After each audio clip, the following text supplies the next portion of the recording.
Ladies and gentlemen, Rod the Bod. Good morning. Good morning. Good morning this morning. Hey, can I ask you something national here? Yes, please. All right, so there's a story, and it's infuriating my people, and should, that the Senate has only confirmed 14 of 549 senior federal positions that President Trump needs to run the government, and who need Senate confirmation, right? Yes. And so these are people who apparently can't be appointed in a recess appointment. I don't know that's my question to you, though, because right now, regardless, and this is from a Senate staffer in this article I posted on Twitter and on Electric Stove, says, regardless of how many votes it takes to confirm or approve anything in the Senate, if Democrats want to force the issue, they can require a minimum of 30 hours to debate any nomination on any bill. And so if you do the math, 549 vacancies, 30 hours each, that's 686 days. And that's not counting if you put weekends in there or subtract weekends and a vacation every few months, basically there's a possibility they'll never finish the job. President Trump could go through the first 4 years without a full administration thanks to Democrats. And so, and that's without doing anything but making these appointments or confirming. So you're talking about no other business being taken care of. It's still 686 days. So Mitch McConnell's response, let's go on a 10-day vacation. Yeah, it is alarming. It is frustrating. And here's where I think we're headed, and this is completely, I think, up to Mitch McConnell to decide. The reason that the Democrats have the ability you just described is because of the Senate rules. The Senate is governed by rules that the body adopts. We've heard of the rule of 51 for certain confirmations, the rule of 60. So here's what Mr. McConnell would do. He would take that energy, that message you just gave, and he would use it as a justification, should he choose to change the rules. He would put the motion before the body to say that we are not going to have a 600-plus day shutdown, or we're not going to have a styming of confirmations where people are just doing it for purely political reasons. We're going to have a debate on changing the rules. And I think he would find that most people would say it's unacceptable to have a dysfunctional government because people don't want to confirm people because their side lost.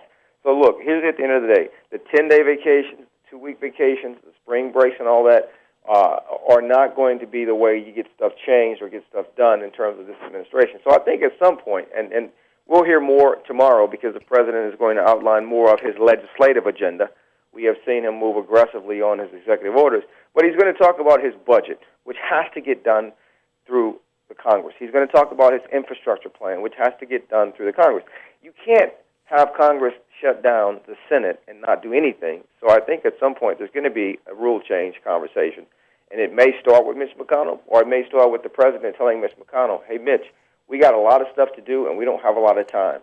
Change the rules. Well, the other option is to take a week and just make the Democrats stay up all night and if they have 30 hours, make them use it. And all night, all weekend, on Easter, whenever. Yeah, and that would mean that Mitch McConnell has to stay there too.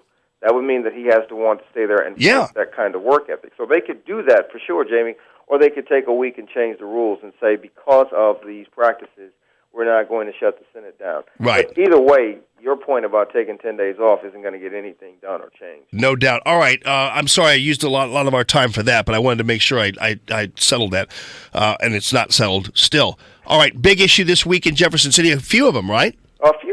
There are a lot of big issues. We've talked a lot about the tort reform issues. I know you've got concerns about that issue. We've also got, as we had last week, the conversation started in the House on the Real ID bill.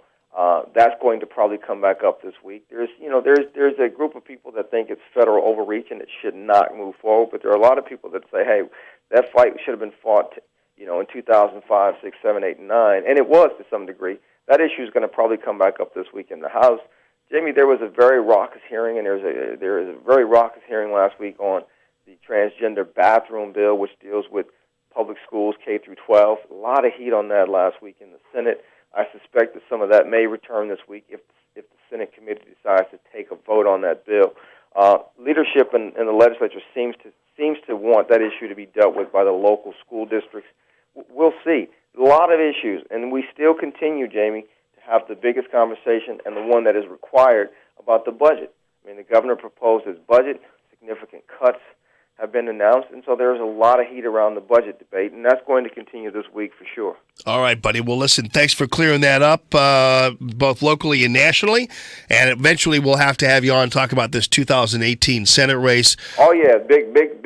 That's a big topic, Jamie, that kicked off a little bit at Lincoln Days this last weekend about who might be running. But we should also talk about the president's speech at some point, the one he's going to give before Congress tomorrow. Well, you know what? You can come back on with us on Wednesday and break it down for us, and we'll talk about that Senate race too, and we'll also talk about how President Trump's feelings have been hurt because some of the Democrats won't shake his hand when he walks into the chamber. Oh, yeah. All right, Rod the Bod, at Rodney Boyd, host of Insider Talk from 12 to 1 on Sundays. Appreciate you, buddy. As always, 969-9797, 866-455-9797. At the moment, it's hard to imagine cranking your air conditioner, but as mild as this winter's been, that'll happen sooner than you think.